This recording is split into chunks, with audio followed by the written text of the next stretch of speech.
Councillors, staff and members of the gallery, welcome to this ordinary council meeting of the 26th of June 2024. Could I call upon Councillor Gadders to provide the civic affirmation? Thank you, Mr Mayor. We, the councillors of the Armidale region, declare that we will undertake the duties of the office of councillor in the best interests of our community and faithfully and impartially carry out the functions, powers, authorities and discretions vested in us to the best of our skill and judgment. Thank you, Councillor Gadders, and Councillor O'Brien for an acknowledgement of country.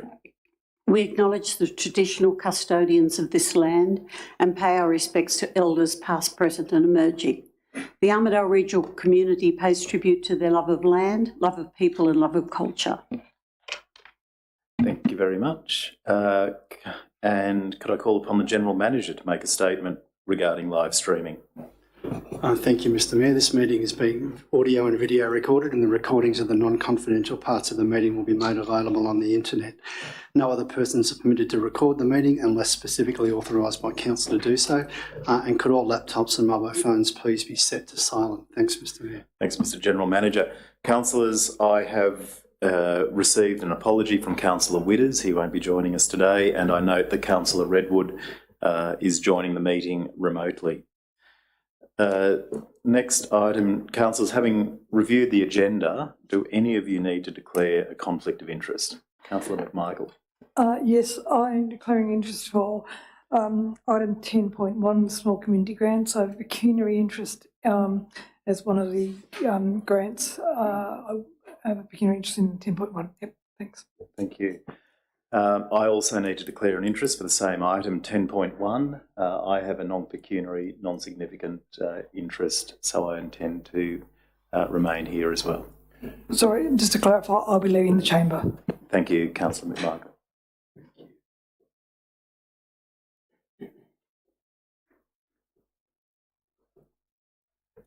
All right. Which brings us to item 5.1, the minutes of the previous meeting, the ordinary council meeting of the 22nd of May. Councillors, we're being asked to note those minutes, be taken as read and accepted as a true record of the meeting. Can I have a mover, please? Thanks, Councillor McMichael. A seconder can be Councillor Gadders. Councillor McMichael, anything to say? No. Councillor Gadders? All right, let's put that to the vote then. All those in favour of adopting those minutes? Thank you. I declare that carried unanimously. Item 7.1, Mayor and Councillor remuneration. So the report here that's on the screen at 7.1 recommends the Council increase the annual fee for councillors and the Mayor by 3.75% per annum. This is in accordance with the Local Government Remuneration Tribunal's determination for the 24-25 financial year. Details of this are from page 7 of the agenda. Can I have a mover, please? Thanks, Councillor O'Brien. A seconder. Thank you, Councillor O'Connor. Councillor O'Brien, anything you wish to say? No? Councillor O'Connor? No. Well, let's put that to the vote. All those in favour? Thank you. I declare that carried unanimously.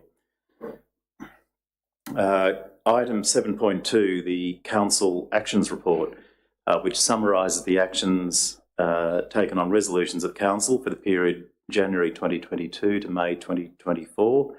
Council is being asked to note this report. Details of this are from page 11 of the agenda and 23 of the attachments. Can I have a mover, please, for that? Thanks, Councillor O'Brien, and a seconder. Thanks, Councillor McMichael. Councillor O'Brien, anything to... The staff for their communication with us. Thank you. Thank you. Councillor McMichael. The same. Thanks to all staff, and there's a number of actions that are being completed and a number to come. So thank you. Thank you. Councillors, I'm assuming we might just put this straight to the vote. All those in favour? Thank you. I declare that carried unanimously. Item 7.3 is a report that updates councillors on the New England Weeds Authority. So councillors are being asked to note a report from the interim administrator for NIWA. It was placed into administration on the 17th of May. Key points arising from that report are, at the date of the report, the New England Weeds Authority had 1.1 million plus of creditors. The external loan funding was highly unlikely. But in a bit of good news, some agreement was reached with the CEO of the local land services to release a portion of the withheld Weeds Action Plan funding.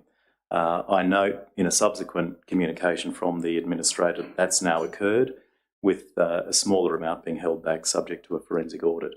So the other thing which should give the community confidence about the ongoing operations of the NIWA is that the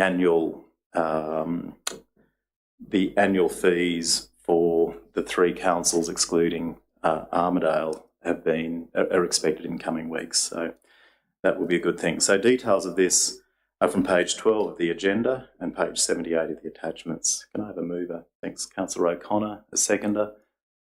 Thanks, Councillor McMichael. Councillor O'Connor, would you like to speak to this?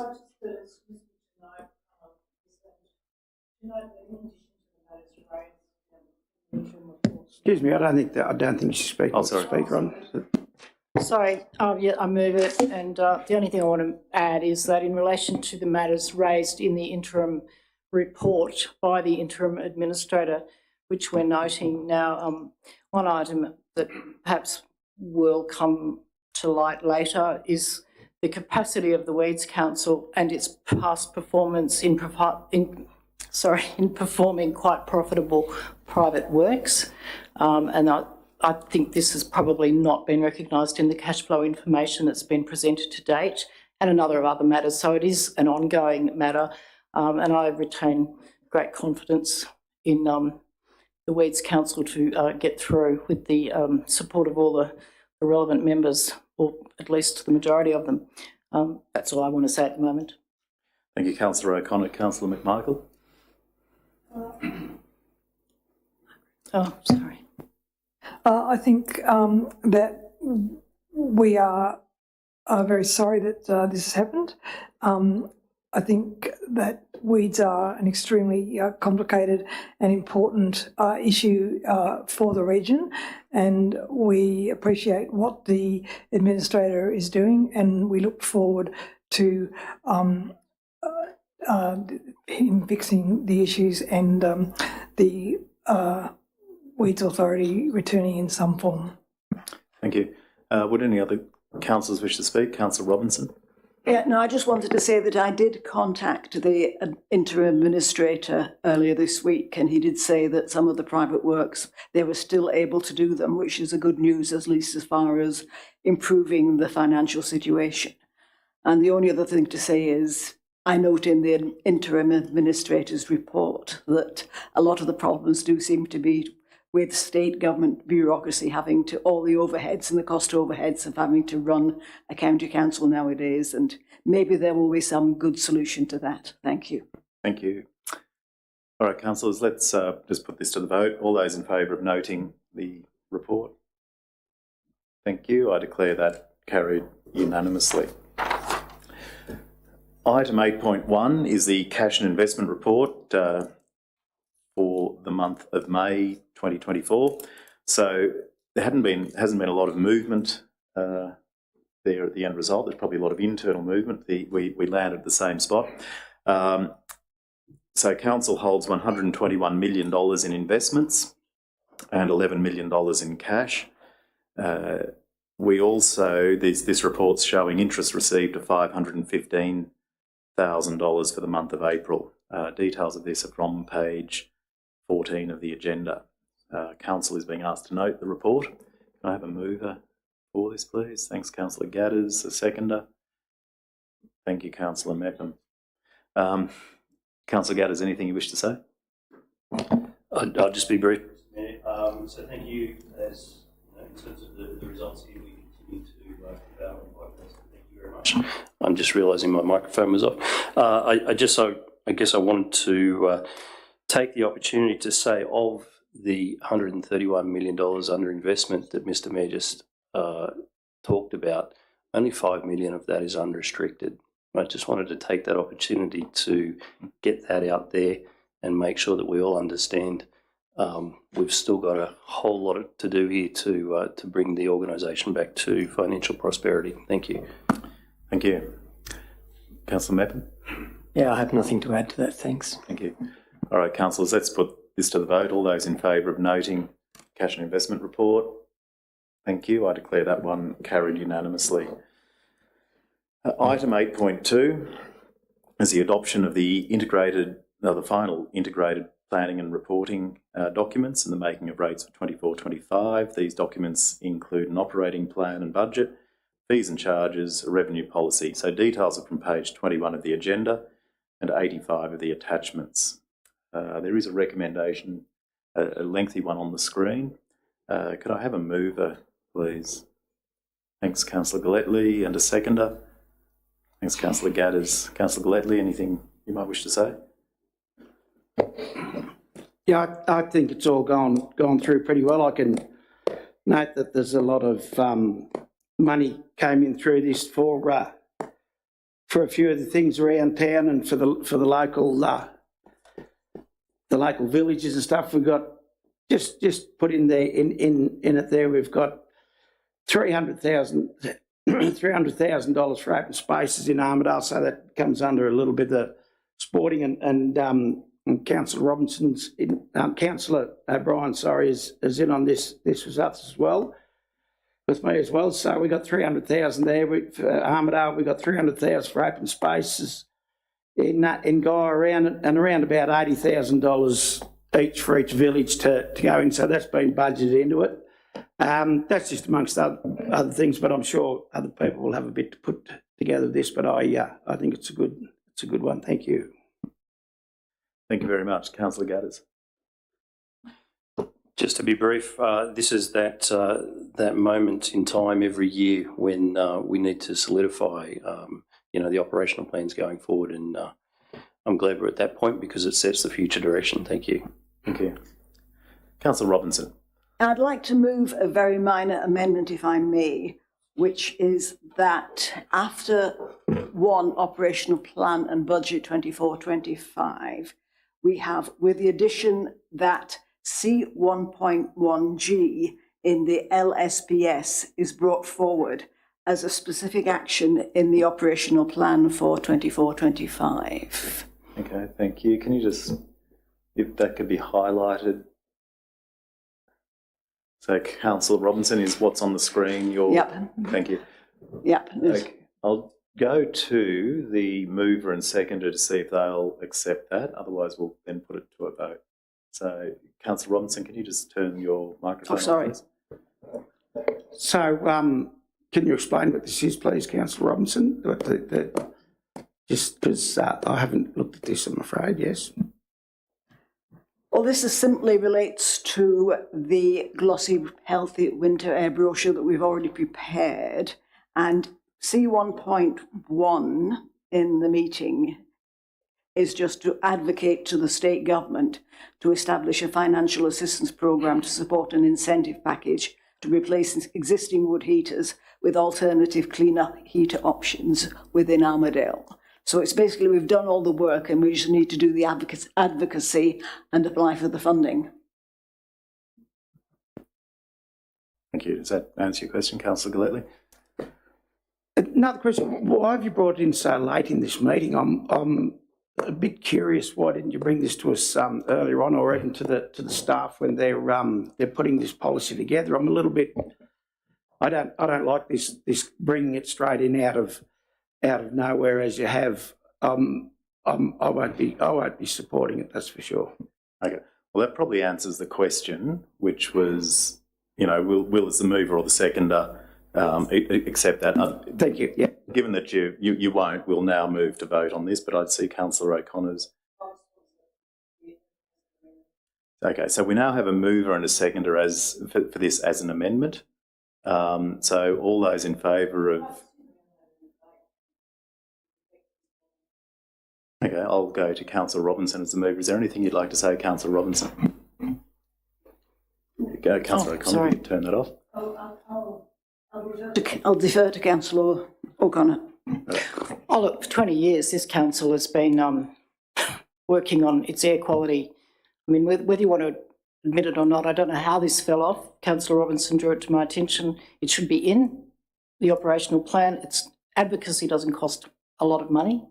It's absolutely critical to all the other things that our LSPS is driving towards, our growth aspirations, the housing strategy that is coming up, that we work hard to help people transition from dirty home heating, which creates well-known, the jury is back in. We know that our air quality is one of the worst, I'm sorry to say it, in Australia, and we have global recognition for it in a negative way.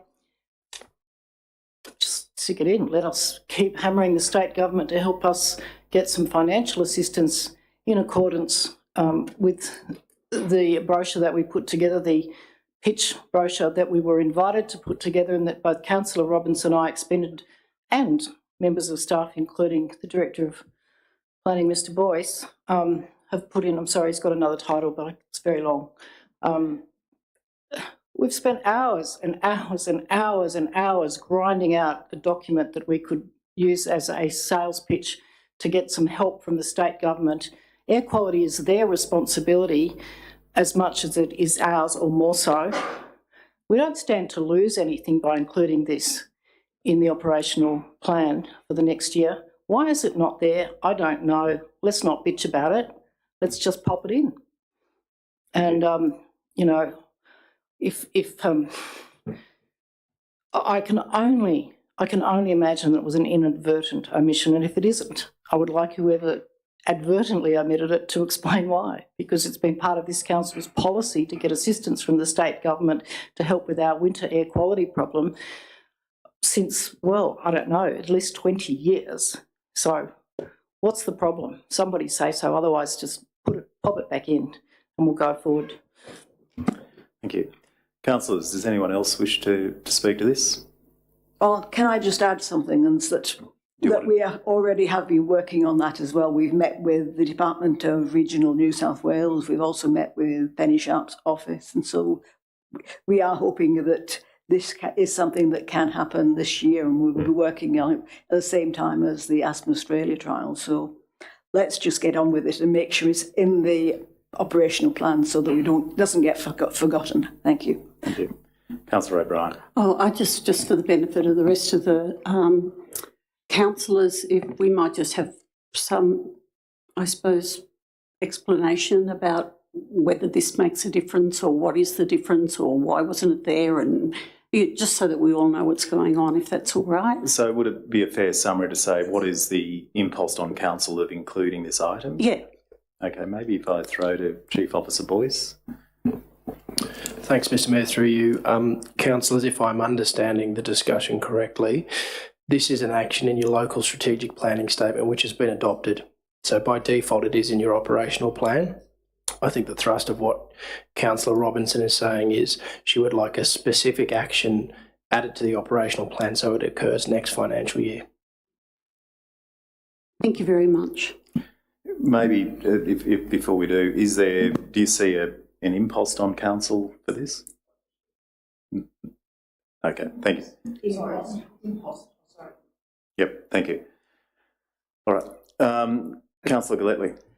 I'm a little bit curious here once again, because this has been out since Wednesday and it's a big ticket item.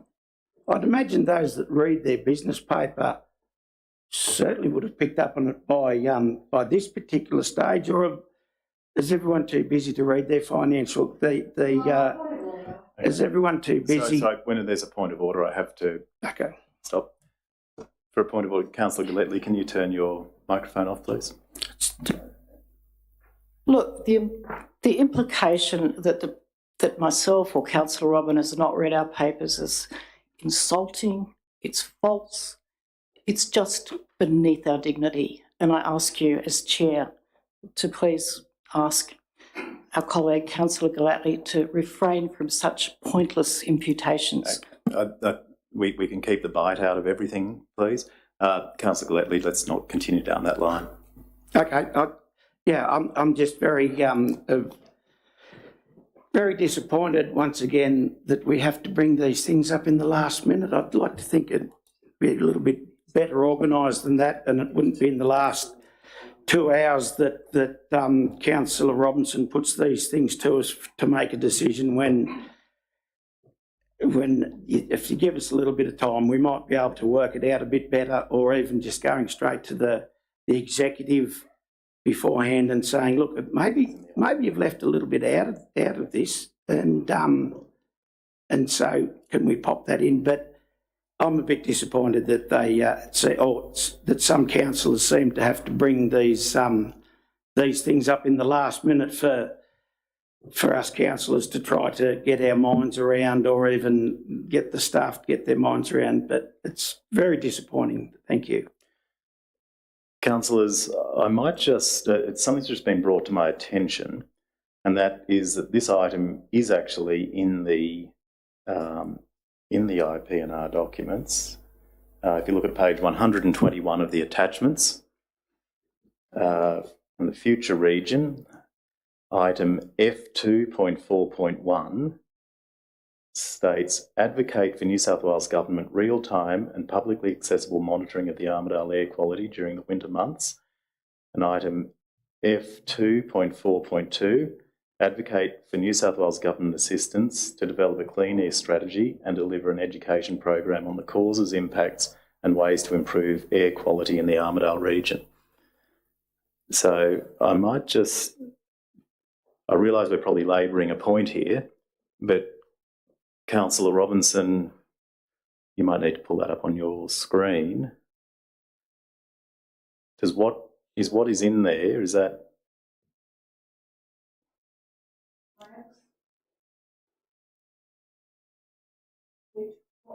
Page was it? Looks like it's page 121 of the attachments.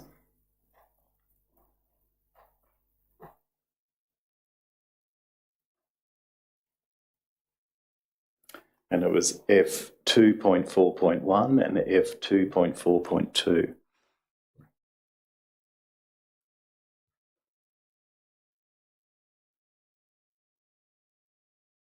Yeah, I mean, that is different because it doesn't involve obtaining the subsidies. So it's completely different to the contents of the Healthy Winter Air Ratio. So it isn't advocate for assistance to develop the strategy. Clean air strategy, whereas this is just trying to get funding for the wood heater replacements, which is the key issue. Okay, so you would see a third point in there, which is to lobby New South Wales Government for funding to actually do what's necessary. Okay, thank you. With respect, that is the key component. I'm all across the with respect and everything. I just think clarity is important. Okay, councillors, if there is no further discussion based on, we have a mover and a seconder for the motion, amendment. All those in favour? 3, 4. Okay, I'll declare that carried 9-1. So that is now the substantive motion. And we now need to put this to the vote. So that was, we voted on the amendment there, which Councillor Robinson moved, Councillor O'Connor seconded. So we're now back to that's now the new substantive motion. With that being the new substantive motion, Councillor Robinson, as the mover, anything to add? Only about the... You're gone. Only debating the other issues in the operational plan, but we can keep it very brief. Okay, do you want to write a reply at the end then, or do you want to say some things now? Well, I mean, it was basically about a different thing, which is just basically just foreshadowing that in the future. I mean, I'm somewhat unhappy with the way we are increasing the access charge for water, and although I'm not going to have a big debate about now, I do think that this, in the future, and maybe even before the next council elected, this could become a key issue. Okay, thank you. Councillor O'Connor, anything? Yeah, I mean, I just want to say that I'm not happy with the 4.1% on the fees and charges. I think that even today in today's Herald, CPI's public Opal card holders are having their public transport costs, and they have public transport up by 3.6%, but weekly price is capped on the basis that that's their CPI, whereas we're adopting, and we've just passed a lower figure for councillors' own remuneration. So why we're hitting our ratepayers with 4.1, I don't, I know the reason that I've been told, but I'm not happy. Thank you. Councillor Packham. Thank you, Mr Mayor. I just wanted to take the opportunity to thank those members of the public that took the time to make submissions again during the public period, especially those that do understand that we aren't necessarily out of the woods financially, and the SRV is one tool in the belt of trying to get out of that situation. But equally, that I remain concerned that running deficits in the general funds has a dark shadow over us if we can't pull our way out of it. Equally to what Councillor Gaddies had talked about in the cash and investment report, definitely in my opinion, that having $5 million as unrestricted cash is just insufficient to meet the bellwether of some unforeseen circumstance that comes towards this council, especially as we understand now that the CARP funding, the Kempsey Road funding, and that has been put into our budget as a separate item, but it carries significant risk to this council.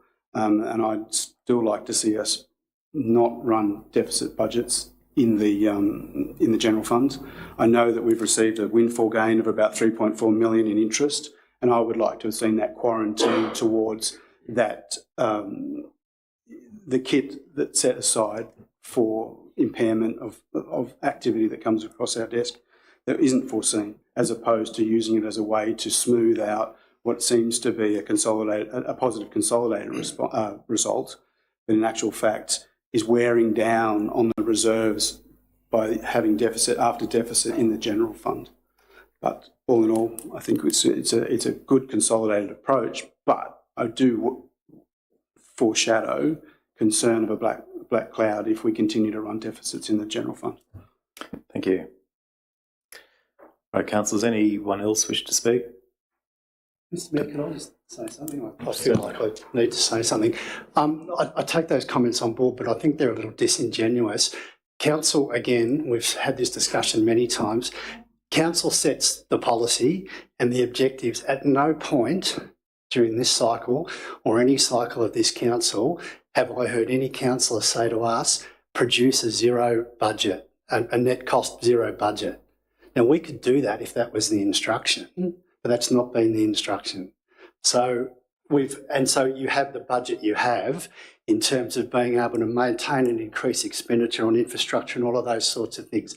If the plan was to do the SRV and use that to balance the budget, then that should have been the instruction that was provided. But right from the very beginning, that was never ever laid out or set. So perhaps a word of advice moving forward, if you're running for council next term and you get on, be explicit when we're doing the budget that that's what you would like, and then we can produce that. But where the impact of what that means in terms of reduced services and reduced road maintenance and infrastructure and all of that sort of stuff. But again, council aren't victims in this. You're driving the bus, and if you want a budget that delivers exactly what you're saying, Councillor Packham, you just need to tell us as a group vote that way, and we will produce that. Yeah. Thank you. All right. I guess I get some right of reply over 2.5 years, and now having said this will be the third budget, that I have expressed concern amongst my colleagues and in the workshop discussions about where I'd like that to be. But I'm only one of 11 voters in that thing. So I can still project what I believe is good fiscal policy. Doesn't mean I'm going to win the day. So I'll leave it at that. Thanks. Thank you. Councillor McMichael, anything to add? I guess as a councillor who is as part of the group that has voted for a strategy towards 50,000, I think it's called, I'm not looking at it exactly. One of the strategies that we have looked at over the past couple of years is to say, this is what we want and this is where we are, and in the next few years, this is where we're going to be. And one of those issues is that the community has said, terrific, yes, we want to go there, but the first few years are more complex and include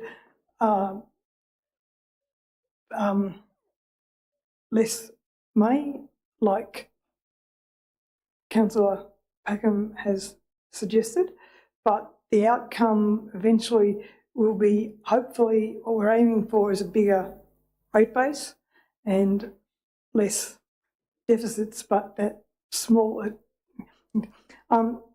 But we're aiming for it and we're going there.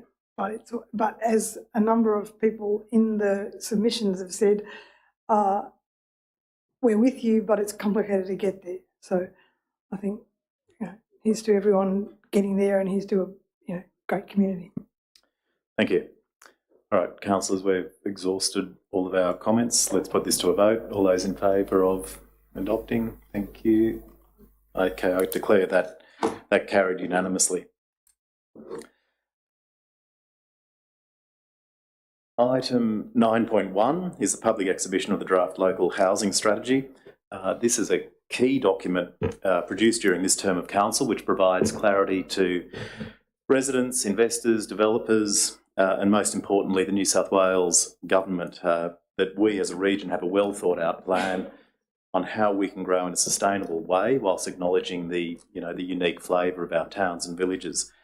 I want to acknowledge that this is a really significant body of work and thank the planning staff for all they've done to pull that together. Like the other councillors, I've been involved in a number of workshops with that, so I can attest to the rigour that's gone into this housing strategy. It certainly was an eye-opener to me. We have details of all of this are on page 31 of the agenda and 304 of the attachments. And if anyone out there in the public is interested to know about where we're going to expand, how are we going to accommodate all these people, this is a key document. There's also pictures there as well, which I find very useful. So it's not necessarily just a cure for insomnia. There is a recommendation on the screen outlining the steps required to move this draft strategy forward. So can I call for a mover, please? Thanks, Councillor Gadders. And a seconder can be Councillor Letley. Had his finger up first. Councillor Gadders, anything to say? Just briefly, Mr Mayor, because I think you've said it all there, but just to point out again, and it's written in the papers quite clearly, this is the first draft local housing strategy that's been prepared by this council. It's a view of what housing in this particular region can look like for the next 20 years. I think, again, just congratulations to all involved to bring this to the table. This gives a level of stability for the region going forward and certainly underpins our growth agenda. So well done all. Thank you. Thank you. Councillor Letley. One thing that I'm pleased to see in it is that there was a bit of a hullabaloo came from Guyra about packing these little houses in little boxes, and we have increased the minimum size in Guyra from 600 square metres to 1,000 square metres for their homes to go onto. So I think that they've put a fair bit into it. Yes, there's probably going to be things that come up through the public that we can change, but I think it's our first. Probably won't be our last. Thank you. Thank you. Councillors, anyone else wish to have a word? Councillor O'Brien. I haven't prepared anything. I do want to say having been to all the workshops and having discussed many of these issues with a lot of the staff, I don't think the community should know how incredibly forward-thinking the staff have been. That's provided enormous number of opportunities in the future that we wouldn't have had without this strategy. And I think basically congratulations for them doing this, and the public should know what forward-thinking, entrepreneurial and great staff we have. Thank you. Thank you. Councillor Robinson. I actually just wanted to ask a question because I noticed there it's a period of exhibition of not less than 28 days, which will take us basically till the end of July. And it does look as if probably this won't be put to the next, it'll be put to the next elected council. So I'm just wondering whether we could actually extend the public exhibition period maybe to 42 days or something to give people more time to look at it and think about it, because it is such an important strategy. I might throw to the General Manager on that, but one option that is open to us is to have an extraordinary council meeting so that this becomes a signature piece for this council. That is an option, but I'll just throw to the General Manager because you were asking the question, Councillor Robinson. Thank you, Mr Mayor.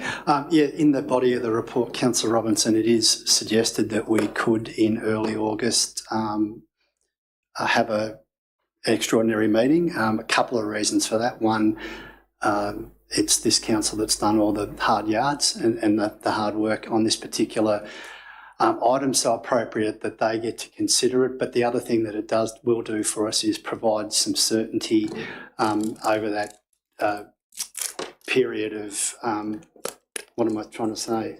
Caretaker, that's it, and then the elections, and then before we have elections, the next formal council meeting at the end of October, we know that there's some planning submissions and some work happening in the background with some developers, and just to be able to provide, if it is adopted, to be able to provide that level of certainty to them so they can get on and do the work that they need to do, and not sort of hold it up for 3 or 4 months while we're working towards our council meeting at the end of October. That would be the ideal scenario.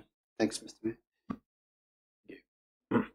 Yeah, well, maybe I would just suggest that although even if we only put it on public exhibition for 28 days, that at its discretion, council could consider late submissions if there are any. Thank you.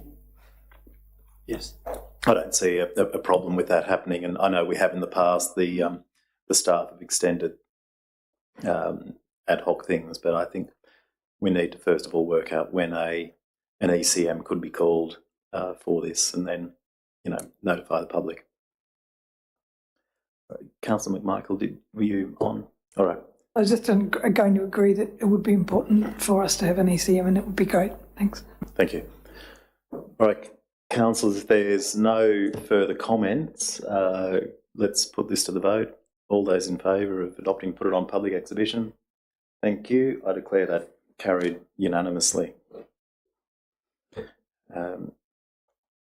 That brings us to item 9.2, the closure of the road reserve and sale to adjoining lot owners, or at the adjoining lot owner. So the report is seeking Council's endorsement to close the road reserve adjoining the western boundary of 91A Barney Street. For those of you who don't recall what that is and are old enough to remember, it's the old squash courts. There we go. Which gives you sweeping views of Aldi and the back of the car yard. Some details of this are from page 35 of the agenda and 396 of the attachments. Can I have a mover for the recommendation on the screen? Thanks, Councillor Galletley. A seconder. Thanks, Councillor Robinson. Councillor Galletley, anything to say? This is not going to surprise anyone probably, but I spent 20 years of my life playing squash there. So as you can imagine, there's probably been a couple of drinking sessions there when you had to scrape the ice off the... Sorry? Scrape the ice off the car to get home. But anyway, it is the old squash courts, and it's been sitting there derelict for a while, and we've got to get on and get something done with it. It'll be a bit of a battle axe block there, but I think it's a bit of good land that can be used. Thank you. Thank you. Councillor Robinson is the second. Yeah, I looked at the map and it looks sensible, so thank you. Thank you. Anyone else? All right. Although let's put this to the vote. All those in favour?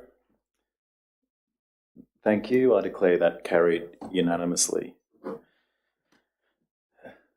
Item 9.3, Plan of Management Site-Specific Plan. So this follows on from the adoption of the generic Plan of Management that we passed in the May Council meeting.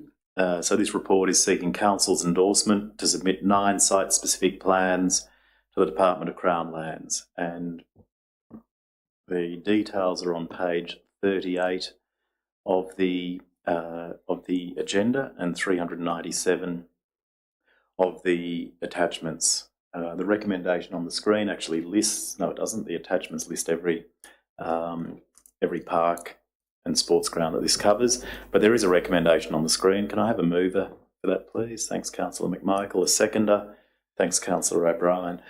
Councillor McMichael, could anything you wish to say? Thanks to the person who organised the report. There's lots and lots of maps of Armidale in there, and I appreciate all their work that they did. Thank you. Councillor O'Brien, anything? Okay, councillors, anyone else wish to speak? Right, let's put this to the vote. All those in favour?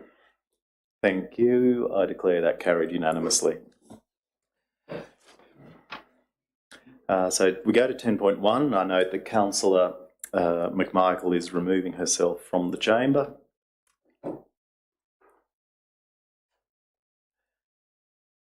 All right. Item 10.1, the Community Small Grants Allocation of Funds. So Council set aside $20,000 in the budget to be allocated under the Community Small Grants Program. The recommendation on the screen is that the Council approves the distribution of this $20,000 to the 12 organisations shown. Details are from page 42 of the agenda. I note that it's these small grants that make what seemingly impossible possible for micro organisations. It's one of the really genuinely good things that I think council does. But that's a personal view. Others might think it's a colossal waste of money. But there you go. Councillors, could I have a mover for this, please? Thanks, Councillor O'Brien. A seconder. Thanks, Councillor Mepham. Councillor O'Brien, anything to say? Not really, just also what you said. So it makes such a difference with some of these small community projects and organisations, and that the council can support and encourage this can make a big difference to the future of these organisations. So thank you. Thank you. Councillor Mepham. Yeah, basically just echo Councillor O'Brien's comments. It's good to see a widespread of people receiving these grants, and certainly help them to do what they do best, and that's help the community. So I'm in favour. Excellent. Thank you. Okay. Councillor Packham. You can't echo it more. It's a good feel moment that recognises the goodwill that's out there in the community and the diversity of groups that are actually engaged in making it such a wonderful place to live. Thank you. Excellent. Thank you. All right, councillors, let's put this to the vote. All those in favour? Thank you. I declare that carried unanimously by those of us in the chamber. Thanks, Councillor O'Connor.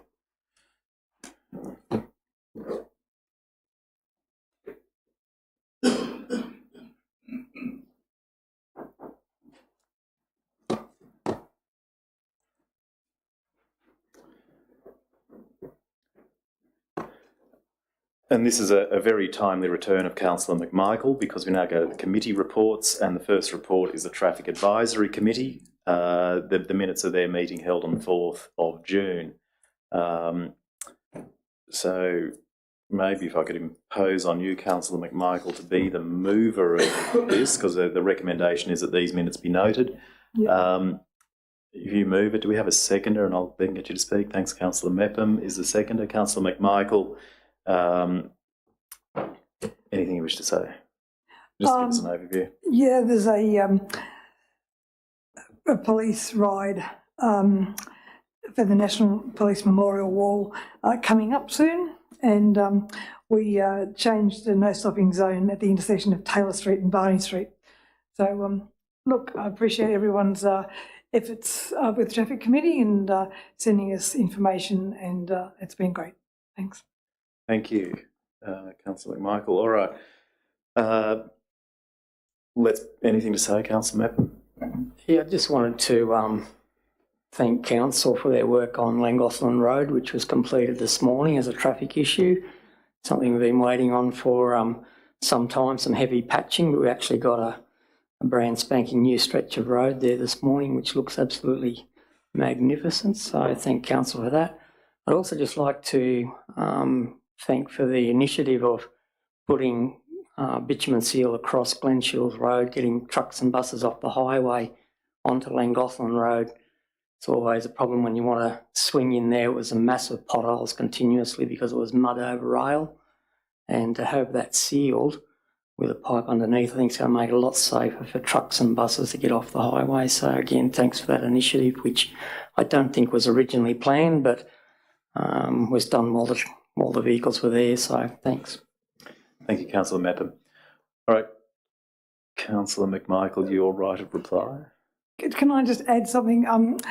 We've slowed down the traffic of Puddle Dock Road turn-off to 80 kilometres for a short while, and I'd like to thank the Roads and Traffic Transport for New South Wales for that. We're going to look at what happens there and possibly make a turn-off to make it safer. So thanks to them. Thanks, Councillor McMichael. All right, councillors, all those in favour of noting those minutes? Thank you. I declare that carried unanimously. And we'll do items 13.2 and 13.3 together. They are the minutes, the Sports Council Committee minutes of 9th of April and 4th of June. I'll ask Councillor Gilletley to move that. A seconder, if we can. Thanks, Councillor Gadders. Councillor Gilletley, anything you wish to say? Yeah, no, that we've been getting things done. Everything doesn't get done quite as fast as what some of the Sports Council people would like, but anyway, that's just the way it goes. We can't blame COVID anymore. But anyway, so there's been a bit on, and one of the things that's been a bit of a bugbear has been a toilet facility up at Lynch's Road at the netball courts, which is dual purpose sort of thing. We've got a play area there, and the kids do their push biking there, so that's been getting tossed forward and backward and whatever. So we've thankfully I got a bit of a report from our Chief Officer Boyce on this, so I can speak hopefully with to get the message across of where we're at. It came up that if we could use the existing netball toilets and have a lock situation on that where we could be using that. Unfortunately, they don't cover the list as far as what's needed with handicapped entrances and stuff like that. So that didn't quite work out. And then we were looking at relocating other. There was some toilet blocks or a toilet block that could have done the job. That's unutilised at the present. That doesn't really look that good, but we're going to work on that and also getting some new toilets in. So we've budgeted for what have we got here? I don't know what's written down there, but we've got a budget allocated for submitting getting new toilets in there, and we've got the estimate of about 4 months to try to get that through, so we can get things up and going quickly there, which I'm sure that the Sports Council crew will be happy for. We've submitted some grants for the new change room for a new change room at Phil Wheaton Oval. Guy Rec Ground has a grant application in for change rooms there. One of the problems we're getting with a lot of the sports grounds now is that a lot of the sports that were just male-oriented sports, now the women have come into it a fair bit, so we can't have dual-purpose dressing sheds. So that's something that's coming up for all the new councillors to take into mind. And but anyway, we are working on this up at Lynch's Road, and basically this is the end of the financial year. So hopefully we will have something going up within the 4 months of this next financial year, and let's hope it's something good. But other than that, I don't think I've got much else written down here. But we're having a dig. That's the main thing, and the Sports Council is good to work with, and I applaud. They've been a very good lot of people to be working with this term, and hopefully I'll be working with them next term, and with the same crew. But thank you for that. Thanks, Councillor Gilletley. All righty, let's put Councillor O'Connor. I was just going to add a note of levity and say that I accidentally watched the second Women's State of Origin last time, and they're having their decider tomorrow in Queensland, tomorrow night. So don't miss it, and you'll see the value of those additional change rooms will be well and truly repaid with exciting, skillful football and other sports and codes. Excellent, thank you. And I'm sure when you watch tomorrow night, that won't be mistaken. That'll be deliberate. All right, councillors, let's put this to the vote. All those in favour of noting those minutes, thank you. I declare that carried unanimously. Councillors, that brings us to the end of the open session of the meeting, and I'd like to move into close. So can I please have a motion to move into close, and if passed, thanks, moved by Councillor O'Brien, seconded by Councillor O'Connor. All those in favour? Thank you. I declare that carried unanimously.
Okay, thank you. I welcome, councillors back into the open session and ask the General Manager to read out the resolution of the closed session. Thank you, Mr Mayor. One item in closed session, debt write-off request sundry debtor, resolved by council that council approve a write-off of $32,377.78 GST inclusive for the debt as outlined in the report. Thank you, Mr Mayor. Thank you, Mr General Manager. Well, councillors, there being no further business, I declare the meeting closed at 4:54. Thank you for your time.